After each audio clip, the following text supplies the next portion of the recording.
Hi friends, എല്ലാവർക്കും പുതിയ വീഡിയോയിലേക്ക് സ്വാഗതം. ഇന്നിവിടെ നമ്മളെ മക്രോണി വെച്ചിട്ടുള്ളൊരു ഐറ്റമാണ് ചെയ്യുന്നത് കേട്ടോ.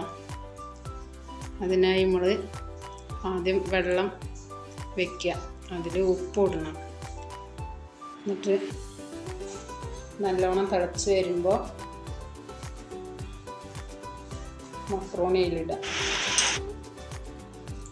തിളയ്ക്കുന്ന സമയത്തേക്ക് നമുക്ക് ഈ വെജിറ്റബിൾസൊക്കെ കട്ട് ചെയ്തെടുക്കാം കേട്ടോ. വെള്ളം തിളച്ചു, മക്രോണിയിലിട്ടു. ഇനി ഒരു 3-4 മിനിറ്റ് അങ്ങനെ തിളക്കട്ടെ, അപ്പോഴേക്കും പോകും.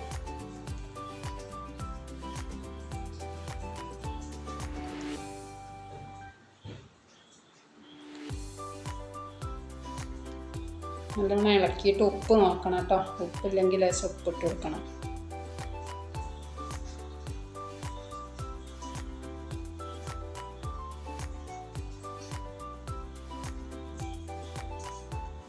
അത് വെന്ത് നമ്മളത് അരിപ്പയിലേക്ക് ഒഴിച്ചു.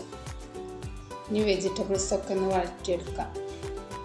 ക്യാരറ്റ്, പച്ചമുളക്, ഇഞ്ചി, മല്ലിയില, ഒരു ചെറിയ പയറ്, സവാള, ക്യാരറ്റ്, വെളുത്തുള്ളി ഇതൊക്കെ നന്നായി ഒന്ന് വഴറ്റിയെടുക്കുക. ഒരു വഴറ്റൽ മതി, നന്നായി വേവുന്നതല്ല. എന്താ ഗൈസ്, എല്ലാവർക്കും സുഖമല്ലേ? മഴ ഉണ്ടോ നിങ്ങളെ നാട്ടിൽ?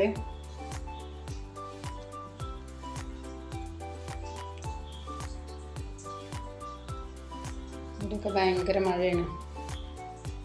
അതിൻ്റെ ഇടയിൽ നമുക്ക് ഇങ്ങനെ ഓരോന്നൊക്കെ ഇങ്ങനെ ഉണ്ടാക്കിയിട്ട് കഴിക്കാം.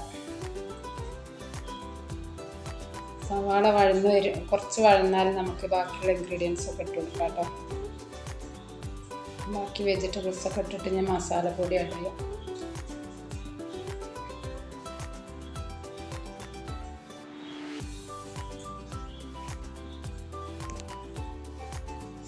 മസാലപ്പൊടി, മഞ്ഞൾപ്പൊടി ഇട്ടു.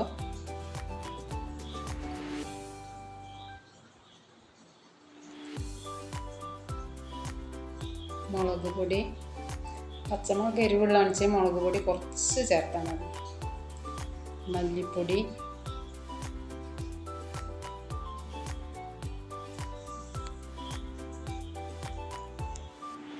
ലേശം കുരുമുളക് പൊടി ചേർക്കുന്നുണ്ട്.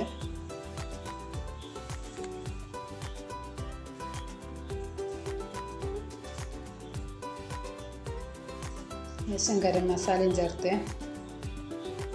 ഇതിൻ്റെ പച്ച മണം പോകുന്ന വരെ ഒന്ന് ഇളക്കുക.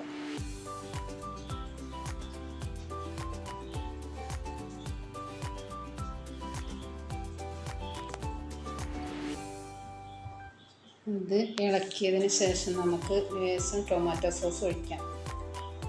സോയാ സോസും ഒഴിക്കണമെങ്കിൽ ഒഴിക്കാം, നിർബന്ധമൊന്നുമില്ല.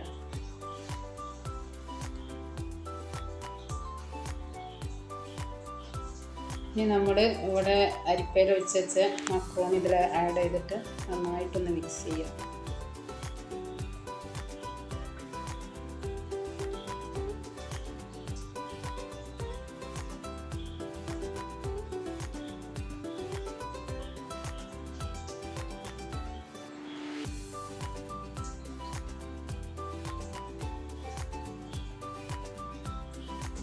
നന്നായി മിക്സ് ആയതിന് ശേഷം നമുക്ക് സെർവ് ചെയ്യാം.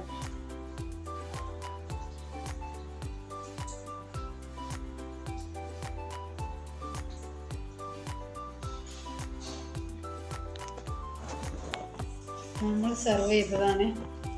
വീഡിയോ ഇഷ്ടമായാൽ ലൈക്ക് ചെയ്യണം, ഷെയർ ചെയ്യണം, സബ്സ്ക്രൈബ് ചെയ്യണം. നല്ല ടേസ്റ്റ് ഉണ്ട് കേട്ടോ. ഞങ്ങൾക്ക് ഇഷ്ടപ്പെട്ടു. നിങ്ങൾ ചെയ്ത് നോക്കിട്ടോ. എല്ലാവരും കമൻറ്റ് അറിയിക്കണേ. Okay, bye friends.